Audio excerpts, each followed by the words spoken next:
Hoje, sem sombra de dúvidas, é um dia tenso para a democracia. Está sendo realizado hoje o julgamento para aceitar a denúncia contra Bolsonaro. Bolsonaro surpreendeu e apareceu lá no julgamento. Isso, nitidamente, mandou um claro recado aos ministros do Supremo Tribunal Federal. E a gente vai analisar isso para vocês. Outro ponto também é o desembargador Sebastião Coelho, que é advogado do Felipe Martins, foi barrado na entrada, junto com deputados e senadores da oposição que foram impedidos de adentrar no Supremo Tribunal Federal. Inclusive, o desembargador foi detido. Depois de fazer um grito de protesto, ele foi detido. Uma situação que chamou a atenção era um certo nervosismo do ministro do Supremo, Alexandre de Moraes, durante o momento do julgamento. E então, a gente vai fazer essa análise com falas do advogado do Bolsonaro, com falas do advogado Braga Neto, né, que surpreendeu muita gente também. Tem muito conteúdo, tá vasto o conteúdo sobre esse julgamento. Então, nós vamos pegar aqui em duas etapas, vamos pegar a primeira agora e depois no próximo editorial a gente vai trazer mais conteúdo sobre isso para vocês também, tá bom? Então vem comigo, não esquece de se inscrever no canal, curtir, compartilhar, é sempre muito importante, tá? Que você dê uma força para o nosso canal. A gente está com a meta de chegar a 1.800.000 seguidores. Conto com sua ajuda. Também peço a vocês, né, que deem uma força aí e visitem a nossa biblioteca digital. Nossa biblioteca digital está disponível para vocês. Vocês acessam e conhecem os nossos livros. Recomendo, para quem não adquiriu ainda, Segredos dos Ricos nos Investimentos. O livro está muito bom. Vamos lá, pessoal, vamos entender o que está acontecendo. Olha, hoje é o julgamento que define não a condenação do Bolsonaro, mas sim se o Bolsonaro se torna réu. Ou seja, a partir do momento que eu tenho um inquérito com investigação, a Polícia Federal indicia, né, os possíveis criminosos. Depois do indiciamento, o Procurador-Geral da República, ou seja, o Ministério Público, analisa se isso deve ter prosseguimento ou não. Fez a denúncia, ou seja, o próprio Ministério Público, entendendo que sim, tem prosseguimento, faz a denúncia. Agora, o Supremo Tribunal Federal tem que aceitar a denúncia, e é isso que está acontecendo hoje. Só que ninguém esperava que Bolsonaro apareceria lá de surpresa. E aí, matéria do Infomoney, Bolsonaro surpreende e comparece ao STF no dia do julgamento da denúncia do golpe. Quem fez a publicação foi o Carlos Jordi. Quem não deve, não teme. Foi o que o Carlos Jordi escreveu e ainda fez, abre aspas, a seguinte nota. A justiça dos homens não existe mais no Brasil, mas a de Deus não falha, fecha aspas. Olha só, surpreendeu muita gente. O pessoal da Globo ficou meio assim pilhado, né, do porquê o Bolsonaro comparecia. Ninguém imaginava que o Bolsonaro comparecia. A mensagem que a esquerda está tentando passar é que o Bolsonaro tá acuado, tá com medo, mas não. A mensagem que o Bolsonaro quis passar indo lá e encarando de frente os ministros do Supremo Tribunal Federal é uma mensagem de liderança, de reafirmar a liderança. A própria Globo News fala isso aqui. Olha só um trecho aqui do momento que eles estavam fazendo a análise, né, do comparecimento de Bolsonaro lá. Lógica política, por que ir hoje ao Supremo se apresentar? Por que fazer isso? Quer dizer, o que está por trás desse jogo do Bolsonaro, sabendo que ele vai perder na parte jurídica? Eu acho que aí há pelo menos mais três fases do que o Bolsonaro está fazendo. A primeira, a Sérgio já mostrou várias vezes, as articulações dele no Congresso em relação à anistia, o uso dos criminosos do 8 de janeiro sobre o tempo de condenação deles e tentando dar um tom escandaloso sobre as penas e tentar usar isso para gerar um processo de anistia dentro da Câmara, que no fundo não é a favor desses criminosos, é a favor do próprio Jair Bolsonaro, ou seja, no fundo eles estão sendo usados como massa de manobra mais uma vez. A segunda parte é a parte de colocar gente na rua, que o que fracassou em Copacabana, mas que será tentado novamente em abril em São Paulo, ou seja, a ideia de que o bolsonarismo ele consegue utilizar esse processo como uma forma de engajamento para que se mostre que o bolsonarismo continua sendo a grande força popular nas ruas e a grande força de oposição ao governo petista. E a terceira, a questão internacional, que ela enfim, ela está sendo representada pelo embaixador do bolsonarismo hoje, né, o embaixador informal do bolsonarismo hoje dentro dos Estados Unidos, que é o Eduardo Bolsonaro. Então, no fundo, o que o Bolsonaro está tentando mostrar é: eu estou vivo, eu estou no jogo, eu não morri, embora todo mundo ache que eu vou ser condenado e que eu não vou participar como candidato às eleições de 26, essa eleição passa por mim. Ou seja, quem quer que seja o candidato da oposição ao presidente Lula no ano que vem, terá que pedir a minha bênção, porque eu continuo sendo o líder dessa oposição. E para isso eu tenho que mostrar isso no Supremo, eu tenho que mostrar isso no Congresso, eu tenho que mostrar isso nas ruas, eu tenho que mostrar isso nas redes sociais, eu tenho que mostrar isso com a minha capacidade de articulação internacional. Apesar do nível deplorável do jornalismo, né, da Rede Globo principalmente, né, que assusta muito o nível de viés ideológico que eles têm, né? Quer ser ideológico? Monta o canal do YouTube. Aqui eu posso até ser parcial, eu mesmo opto em não ser. Mas apesar de tudo isso, né, o que a gente percebe aqui é que eles entenderam o recado. Eles viram que não há eleição em 2026 sem passar por Bolsonaro. E o Bolsonaro acertou muito. Não só reafirmando liderança, mas mandando um recado contra mais uma narrativa que provavelmente vai cair por terra. Olha só o que o Paulo Figueiredo escreveu.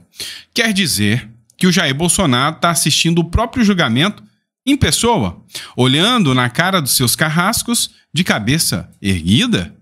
Mas eu tinha lido na imprensa que ele tinha um plano de fuga coordenada pelo Eduardo Bolsonaro. Cai por terra mais um argumento ridículo. E sim, o Bolsonaro comparecendo lá, ele deu um claro recado: eu tô aqui e eu não vou fugir.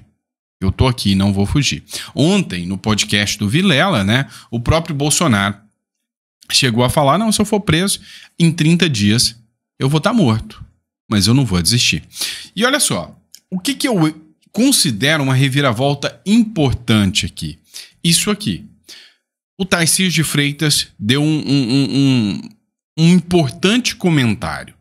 Perguntaram se eu seria testemunha de defesa do presidente. E eu disse: claro.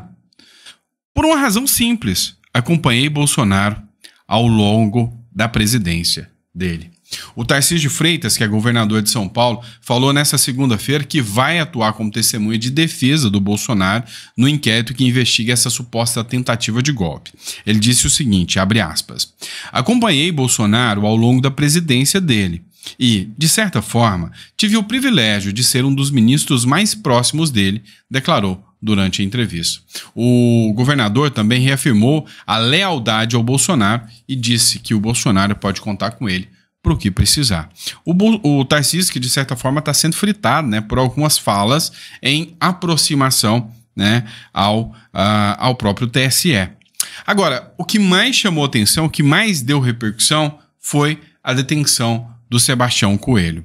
Matéria da revista Oeste. Sebastião Coelho é detido no Supremo Tribunal Federal. O ex-desembargador Sebastião Coelho foi detido no Supremo Tribunal Federal nessa terça em flagrante delito. Olha só, por suposto desacato e ofensas ao tribunal.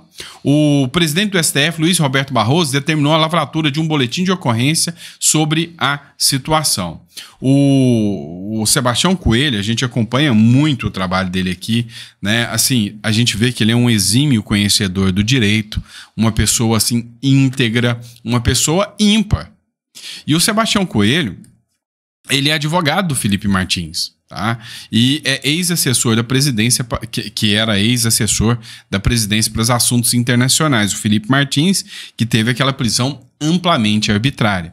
Então ele compareceu como um dos advogados dos indiciados e não pôde adentrar lá no recinto, né? Mas não foi sozinho. Também tinha com ele deputados, né? E esses deputados também não puderam adentrar no recinto junto com o Sebastião Coelho. Tem um trecho de um vídeo aqui que o próprio Rodrigo Valadares, que é deputado também, publicou. Não me admira porque advogado de defesa não pode entrar. Ele é advogado do processo. Eu sou advogado do processo, estou sendo impedido de entrar. O que você acha disso? Vira aqui. Você como... Hein? Supremo. Os deputados, para que os senhores informaram os nomes que a gente vai cobrar do Supremo, mas Aí os deputados. Você informou, Gaia, que viria aqui hoje ao Supremo? O processo é único, né, Gaia? O processo são 34 acusados. A denúncia é única, até os erros de português são os mesmos. Só separaram os nomes dos acusados. Então, tudo que acontecer aqui é interesse de todas as defesas. De toda defesa. Então, você, como parlamentar, deve ir lá na tribuna e denunciar isso. Vamos lá. Deixa eu explicar para vocês. O Supremo Tribunal Federal argumenta de que havia uma lista prévia e que para comparecer em uma dessas audiências, você deveria preencher essa lista prévia para comparecer. O Sebastião Coelho aqui, ele demonstrou o seguinte, olha, o processo é único, tá? Todos os indiciados respondem um único processo. Embora os atos sejam separados, mas o processo de indiciamento alcança a todos. Então, eu sou um dos advogados que faz parte do processo. Então, o advogado da parte não tem que estabelecer uma lista prévia, né? Tanto é que os demais advogados do Bolsonaro, do Braga Neto, que lá estavam, não precisaram preencher lista prévia. É isso que argumenta, né, aí o desembargador Sebastião Coelho. O Valor Econômico também fez uma publicação aqui, né? Advogado de Felipe Martins é preso por desacato. E aí, olha só o que ele falou aqui. Estou aqui na porta da turma onde começou o julgamento. Sou Sebastião Coelho, advogado de Felipe Martins. Tem lugares dentro do plenário e estou sendo impedido de entrar. É a minha imagem, amigo. Eu estou fazendo a minha imagem aqui na porta do plenário, lugares vazios, e estou sendo impedido de entrar.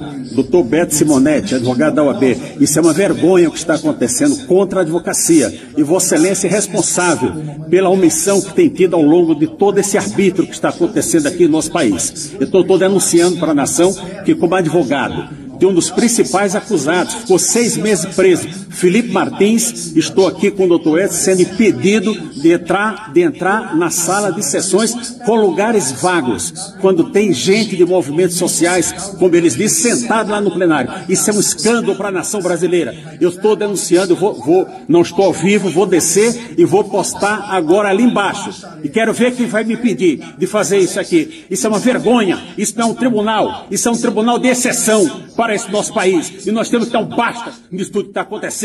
Chega desse arbítrio. Vergonha nacional. Estou aqui. Pois é. O Deltan Dallagnol, que fez essa publicação, comentou aqui. É um absurdo. O Supremo Tribunal Federal prendeu o Sebastião Coelho, que é advogado do Felipe Martins. Ele foi barrado de entrar no julgamento, porque não havia feito um credenciamento prévio. Mas o Estatuto da OAB garante ao advogado o direito de entrar livremente nas salas de sessões dos tribunais, independentemente de credenciamento. Ao protestar contra a violação da lei, foi detido por desacato. O que está acontecendo com o Brasil? Desde quando um advogado precisa de credenciamento para exercer sua função? O Estatuto da OAB é claro, mas parece que o STF resolveu criar suas próprias regras e prender quem questiona. E a OAB? Vai ser conivente com a calada de novo? Esse silêncio da ordem é ensurdecedor. E realmente, né, envergonha. A Ordem dos Advogados do Brasil tem que olhar para esse processo, em especial o caso do advogado do Braga Neto, que foi muito claro. Ele não teve acesso às provas. Os advogados estão sendo simplesmente humilhados, né? Humilhados. E olha só, teve um ponto interessante. O Léo Dias também, né, publicou sobre a detenção do Sebastião Coelho, mas aí ele colocou o momento em que o Sebastião Coelho grita em protesto durante, né, o julgamento. Olha só esse trecho. Augusto Heleno Ribeiro, Jair Messias Bolsonaro, Mauro César Barbosa Cid, Paulo Sérgio Nogueira de Oliveira e Walter Souza Braga Neto. A presidência da primeira turma agendou as sessões extraordinárias. Agendou as sessões extraordinárias para os dias 25 e 26 de março de 2025, com início às 9h30 e término às 12h30, bem como manteve a convocação da sessão ordinária para dia 25 de março à tarde e sessão extraordinária para o dia 26. É o relatório, presidente. Augusto. Olha só, por que eu ampliei a tela para vocês? Dá pra ver, até teve um vídeo em que o Alan dos Santos comentava isso, mas assim, há uma percepção de nervosismo do ministro Supremo Alexandre de Moraes. Inclusive a folha de papel estava muito trêmula, havia uma impressão de que ele poderia estar tremendo as mãos devido a um nervosismo, né? E você vê que ele estava assustado, a hora que o Sebastião Coelho gritou, ele muito assustado durante esse momento, né? Deu muita repercussão. O Metrópolis também, saiba quem é o desembargador aposentado, não preciso falar, se você é aqui seguidor do canal já conhece, né? Muito bem. Ele fez um vídeo aqui falando, né, especificamente sobre o que aconteceu e fazendo uma atualização. Olha só o vídeo dele. Olá pessoal, boa tarde. São 12 horas e 25 minutos da terça-feira, dia 25 de março de 2025. Olha, eu e outros colegas, Dr. Edson, Dr. Ricardo e o Dr. Marcelo, somos advogados de Felipe Martins no processo 12.100.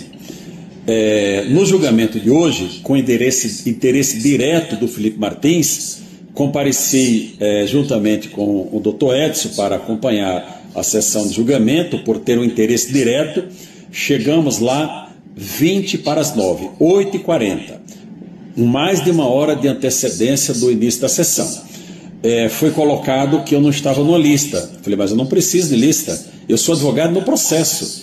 Qual é o processo que está sendo julgado?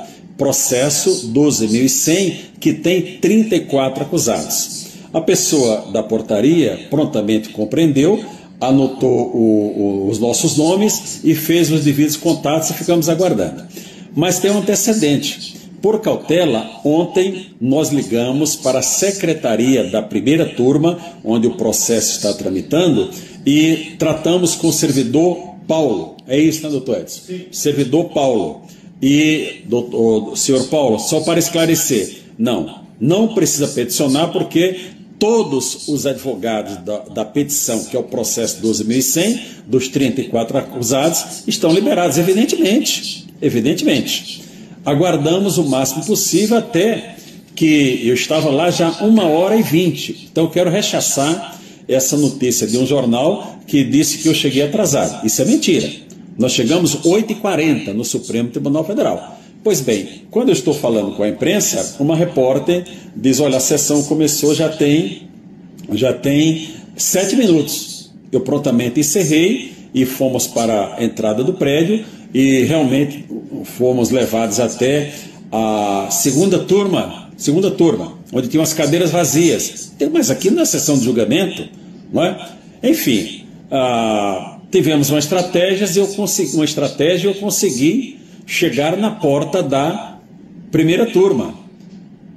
Não deixar entrar. Falei, mas por que eu não posso entrar? Eu sou advogado do processo e as cadeiras estão vazias lá. Era visível que tinha cadeiras vazias, os senhores podem conferir com a filmagem. Foi a fala, agora eu vi no escritório, foi a parte final da fala do relatório do ministro Alexandre de Moraes. Então os senhores confiram aquela hora que ele parou, olhou o papel, que naquele momento, e veja quantas cadeiras tinha lá naquela primeira turma. Mentira para nós, evidentemente, de que estava lotado. Mas mesmo que estivesse lotado, nós somos advogados do processo, como um todo. E vejam que a primeira sustentação, questão de ordem que teve do advogado do presidente Bolsonaro, foi para que a defesa do Cid falasse em primeiro lugar. Quando o ministro Alexandre de Moraes foi falar, o que ele disse? Olha, já rejeitei isso, inclusive no caso do Felipe Martins, e naquele momento já seria nosso direito pedir a palavra em questão de ordem para dizer que temos um procedimento de exceção de suspeição na mão do ministro Barroso, que não foi decidido ainda sobre a mesma matéria, não é? Então, é claro que eu, como advogado velho, tá certo? Velho de idade e velho de advocacia, né? De tempo de jurídico, eu jamais iria transigir com prerrogativa. Isso é prerrogativa do advogado. O que eu fiz foi, em defesa do Felipe Martins, em primeiro lugar, que é o meu cliente, mas em defesa da advocacia. Não é possível que a advocacia, a OAB, assista a tudo isso calada. Agora essa história de dizer, olha, não pediu para entrar, como assim? O advogado ele é comunicado dentro do processo deveria ter uma decisão do ministro Zanin, que é o presidente da turma, ou do relator dizendo, olha, os advogados que seus clientes não terão a denúncia analisada hoje, deve pedir credenciamento. Isso não existiu. Então eu quero deixar isso aqui bem claro para vocês, que não há necessidade disso. O processo é único. São 34 acusados num processo só. Então eu vou deixar esse esclarecimento e tudo que eu fiz faria novamente. Vamos lá, pessoal. E aí, resumindo o caso aqui, foi detido em flagrante por defender as prerrogativas dos advogados, né? E aí eu ouso em dizer para vocês, como advogado, como jurista, eu posso dizer abertamente para vocês, hoje é uma das classes mais humilhadas, né? Mais, de certa forma, rechaçadas, humilhadas por causa da atuação de muitos juízes por aí, tá? E aí, por fim, só para encerrar, eu vou encerrar aqui esse trecho aqui com uma fala da Marina Helena, no julgamento da suposta tentativa de golpe, vemos denúncia inconsistente, delação sobre coação, advogado sem acesso à prova, direito na última instância sem chance de recorrer e o sistema acha que vai pacificar algo, cometendo injustiças, lê do engano. E é isso que é o sentimento que a maioria dos brasileiros tem, que são injustiças, tá bom? Abraço, pessoal, fiquem com Deus e eu vejo vocês no próximo editorial.